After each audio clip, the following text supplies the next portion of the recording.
Hi, welcome to love talkies feel my love episode 77.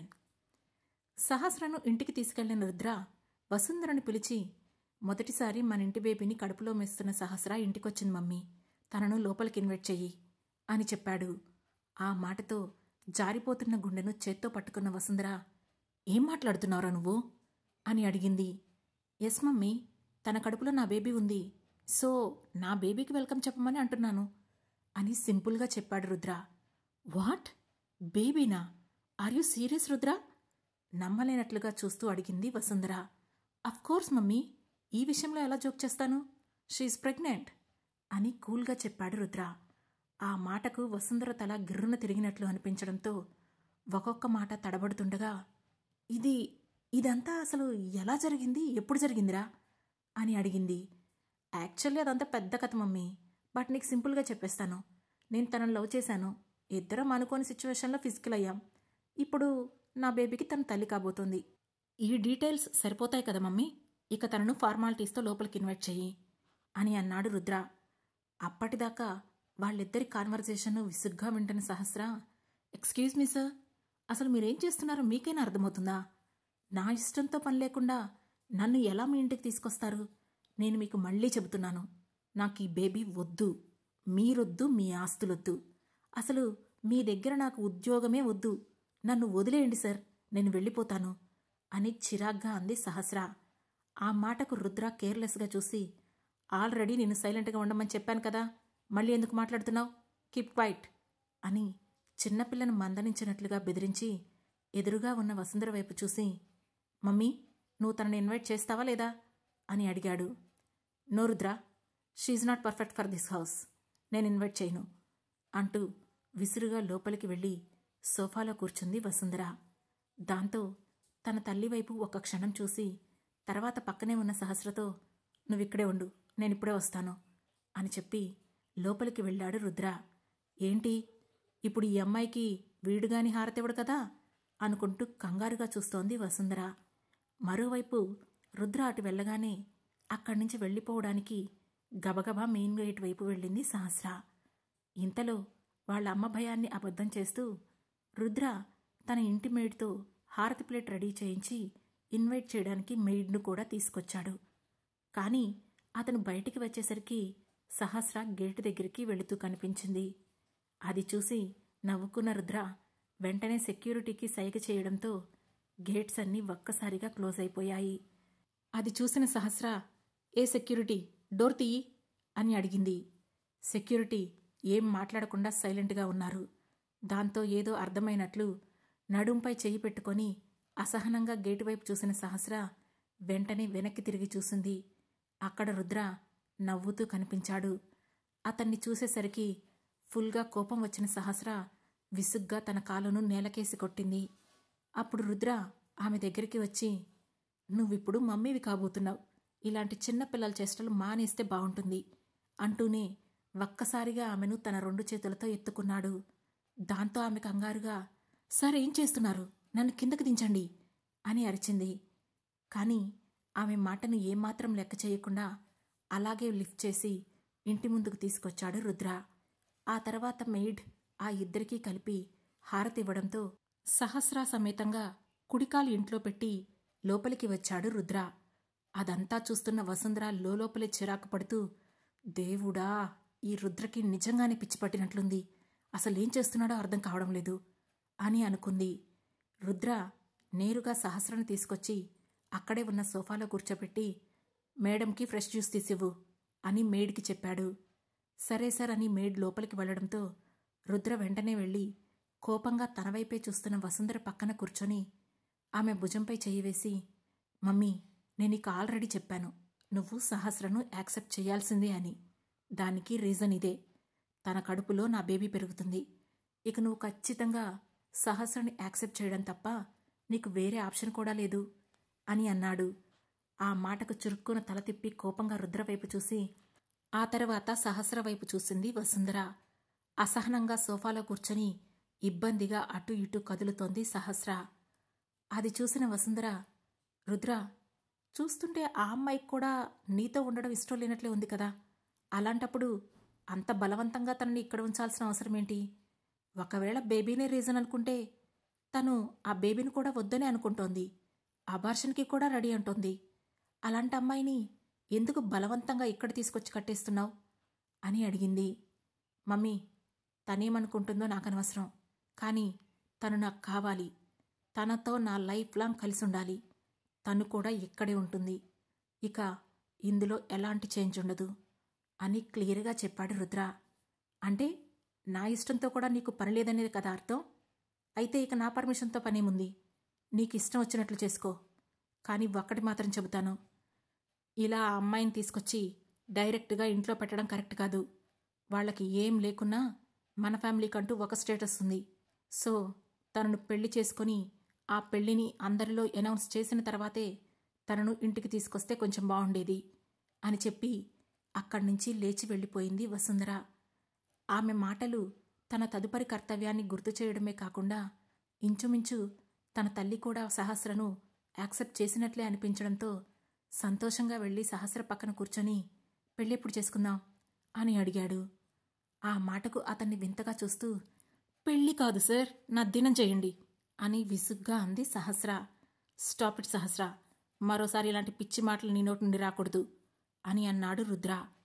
ఇంతలో పని మనిషి జ్యూస్ తీసుకురావడంతో అది స్వయంగా తనే సహస్రకు అందించాడు రుద్ర.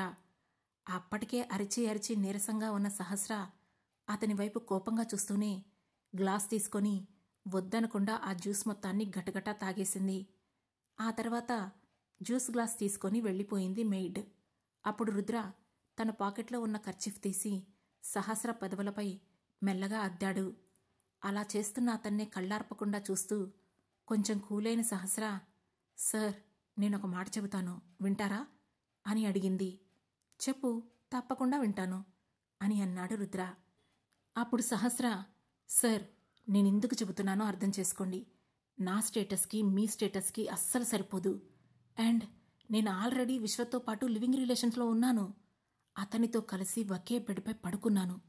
మేము ఎన్నిసార్లు కలిశామో నాకే తెలీదు. అలాంటి నాతో మీకెందుకు? నన్ను వదిలేయండి సార్. ఈ ఒక్కసారి వదిలేస్తే జీవితంలో మీకెప్పటికీ కనిపించకుండా ఎక్కడికైనా వెళ్ళిపోతాను అని అంది సహస్ర. ఆ మాటతో రుద్ర కూల్గా ఆమె చేతిని పట్టుకొని, అవన్నీ ఆల్రెడీ నాకు తెలుసు. అండ్ మళ్ళీ చెబుతున్నాను, నీ పాస్ట్తో నాకు ఎలాంటి పని లేదు. నిన్ను వదులుకోవడం నాకు ఏమాత్రం ఇష్టం లేదు. నువ్వు లైఫ్ లాంగ్ నాతోనే ఉండాలి. ఇక ఈ విషయంలో నువ్వు కాంప్రమైజ్ అవ్వాల్సిందే. ఇంకా దీని గురించి మన మధ్య డిస్కషన్ వద్దు. మీ అమ్మగారితో నేను మాట్లాడతాను, మనం పెళ్లి చేసుకుందాం అని అన్నాడు రుద్ర. ఆ మాటతో ఇంకా అతనికి ఎలా చెప్పాలో అర్థం కాని సహస్ర సైలెంట్గా కూర్చుండిపోయింది. సరే పదా, ఇంకా ఎంతసేపులా ఇక్కడే కూర్చుంటావు? రూమ్కి వెళ్దాం, బెడ్పై పడుకోవచ్చు అని అన్నాడు రుద్ర. నేను మీ రూమ్కి రాను, మీతో పాటు అస్సలుండను అని మొండిగా అంది సహస్ర. సరే, అలా అయితే నువ్వు నా రూమ్ యూజ్ చేసుకో, కావాలంటే నేను మరో రూమ్లో ఉంటానులే అని అన్నాడు రుద్ర. దాంతో సరే అంటూ అక్కడి నుంచి లేచి పైకి వెళ్ళబోయింది. కానీ అంతలోనే వెనక్కి తిరిగి, సార్, నా మొబైల్ ఇవ్వండి ఒకసారి, నేను మా అమ్మకు ఫోన్ చేయాలి అని అంది. రూమ్లో ల్యాండ్ ఫోన్ ఉంది, కాల్ చేసుకో, మొబైల్ ఫోన్ మాత్రం ఇవ్వను అని అన్నాడు రుద్ర.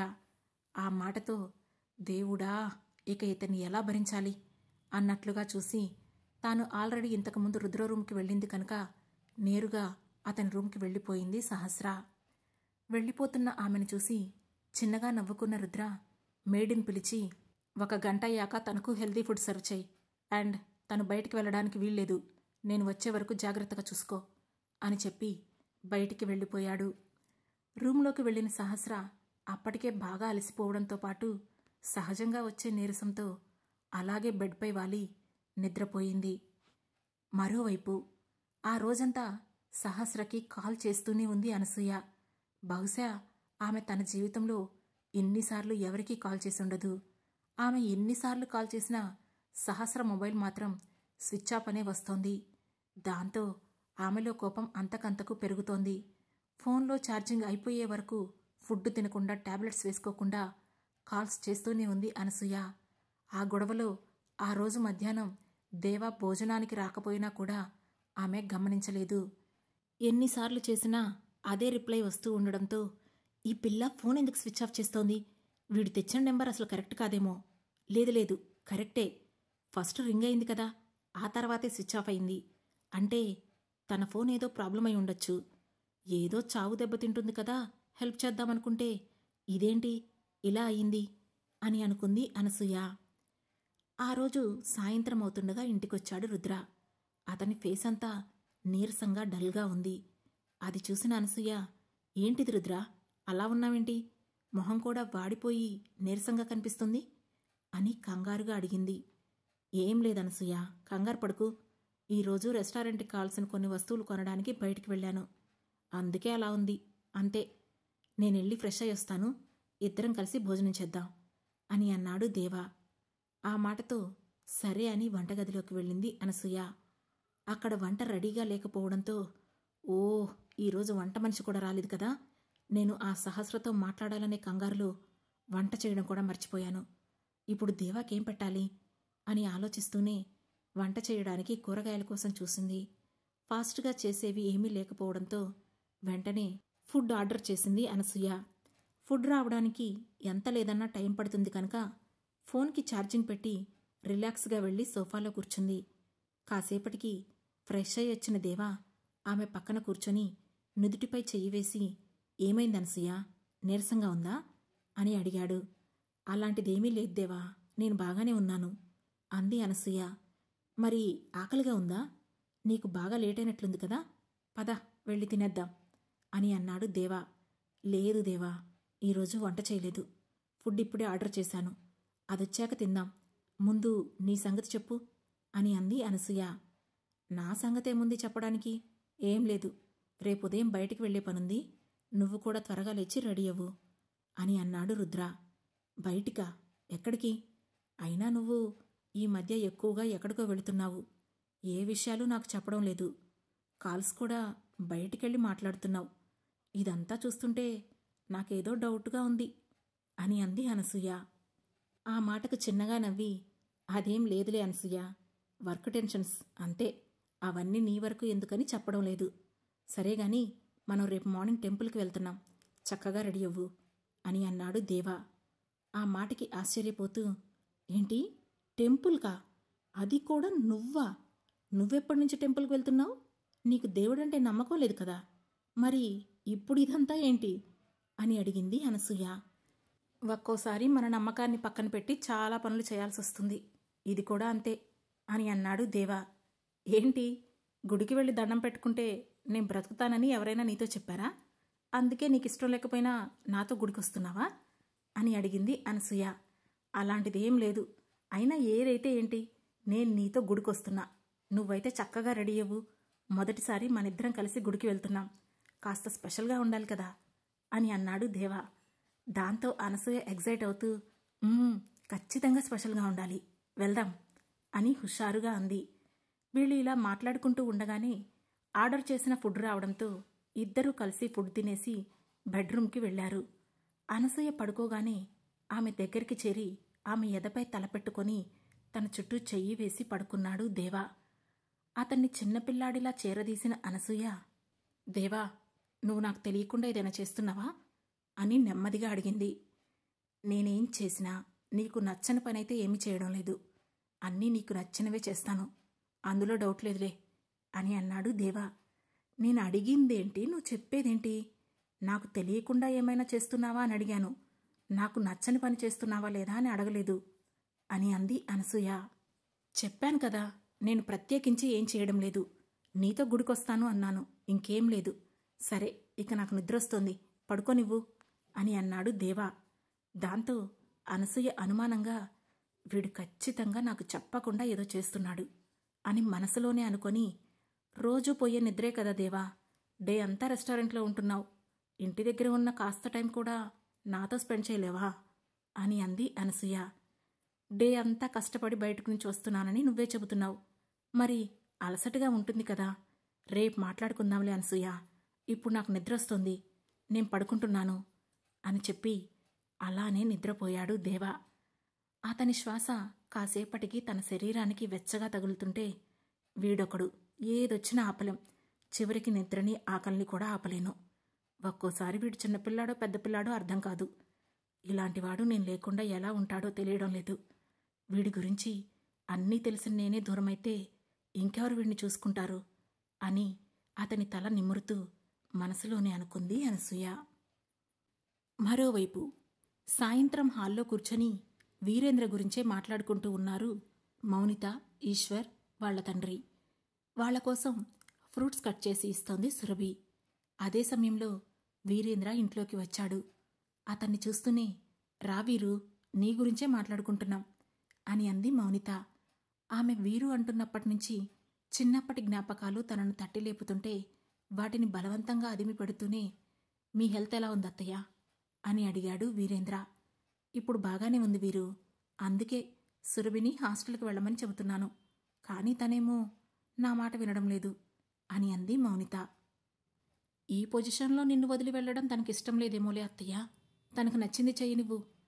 నేను ఇప్పుడు నాన్నను తాతయ్యను తీసుకెళ్ళడానికి వచ్చాను. యాక్చువల్లీ వాళ్లే రావచ్చు, నిన్ను కూడా ఒకసారి చూసినట్లుంటుంది కదా అని నేనే వచ్చాను అని అన్నాడు వీరేంద్ర. వచ్చి మంచి పని చేశావు వీరేంద్ర. నేను నీ ముందు ఒక ప్రపోజల్ పెట్టాలనుకుంటున్నాను. ఇప్పుడు ఈ విషయంలో నీ డెసిషనే ఫైనల్. ఇక్కడున్న వాళ్ళందరికీ ఓకే అని అంది మౌనిత. ఏం డెసిషన్ అత్తయ్య, విషయమేంటి అని అడుగుతూనే అనుమానంగా సురభి వైపు చూశాడు వీరేంద్ర. అప్పటికే అతని చూపుకి సురభి సిగ్గుతో ముడుచుకుపోయింది. ఇదేంటి, ఎప్పుడూ లేంది సురభి ఇలా సిగ్గుపడుతోంది అంటే వీళ్ళు ఏ రేంజ్ డెసిషన్ తీసుకున్నారో ఏంటో అని మనసులోనే ఆలోచిస్తూ అనుకున్నాడు వీరేంద్ర. అప్పుడు మౌనిత, ఏం లేదు వీరు, నీకు సురభినిచ్చి పెళ్లి చేయాలనుకుంటున్నా. నీ నిర్ణయం కోసమే వెయిటింగ్. నువ్వు ఒప్పుకుంటే మనం మిగతా విషయాలు మాట్లాడుకోవచ్చు.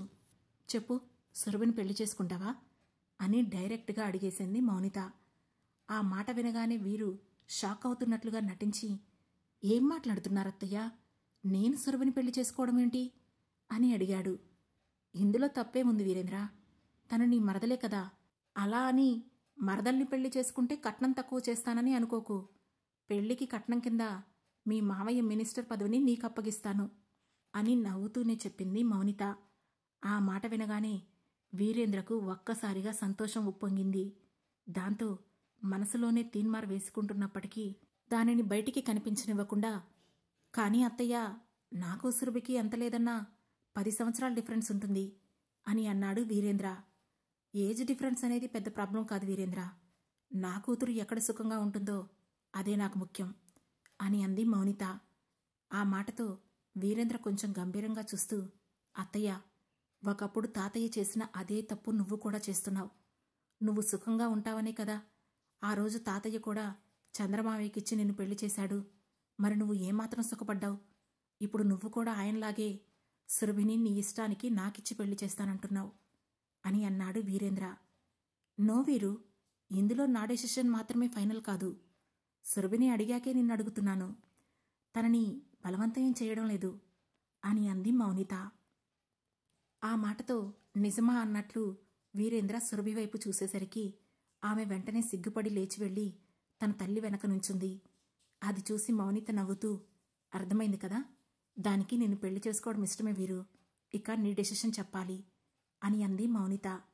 ఆ మాటతో వీరేంద్ర కూడా నవ్వి, సరే, మీ అందరికీ ఇష్టమైతే నాకు ఇష్టమే అత్త, పెళ్లి జరిపించండి అని అన్నాడు. సంతోషం వీరు, కానీ నా వైపు నుంచి ఒక చిన్న రిక్వెస్ట్. పెళ్లి తర్వాత కూడా సురభిని నువ్వు చదివించాలి. తనకున్న గోల్స్ వేరే, డాక్టర్ కావాలనుకుంటుంది. అవన్నీ ఫుల్ఫిల్ అయ్యేలా నువ్వే చేయాలి అని అంది మౌనిత. తప్పకుండా అత్త, తను ఎంతవరకు చదువుకుంటానంటే అంతవరకు చదివించే బాధ్యత నాది. అలానే తను ఏం కావాలనుకున్నా చెయ్యొచ్చు, నేను అడ్డు చెప్పను. కానీ నువ్వు కూడా నాకిచ్చిన మాటను మాత్రం నిలబెట్టుకోవాలి అని అన్నాడు వీరేంద్ర. తప్పకుండా వీరు, నెక్స్ట్ ఎలక్షన్స్లో మీ మామయ్య ప్లేస్లో కంటెస్ట్ చేయబోయేది నువ్వే. తప్పకుండా ఆ మినిస్టర్ పదవి నీకే వచ్చేలా చేద్దాం అని అంది మౌనిత. సరిగ్గా అదే సమయంలో ఇంట్లోకి అడుగుపెట్టిన చంద్ర ఆమె మాటలు విని షాక్ అయ్యాడు. ఆ తర్వాత ఏం జరగబోతోంది? మౌనిత మాటలు విని చంద్ర ఎలా రియాక్ట్ అవ్వబోతున్నాడు? సహస్ర పరిస్థితి ఏమవుతుంది? ఈ ప్రశ్నలకు సమాధానాలు తెలుసుకోవాలంటే వెంటనే మా లవ్ టాకీస్ ఛానల్ను సబ్స్క్రైబ్ చేసుకొని ఫీల్ మై లవ్లోని నెక్స్ట్ ఎపిసోడ్ను వినండి. మా ఈ కథ మీకు నచ్చినట్లయితే లైక్ చేసి, షేర్ చేసి, కమెంట్ చేసి మమ్మల్ని సపోర్ట్ చేయండి. Thanks for watching.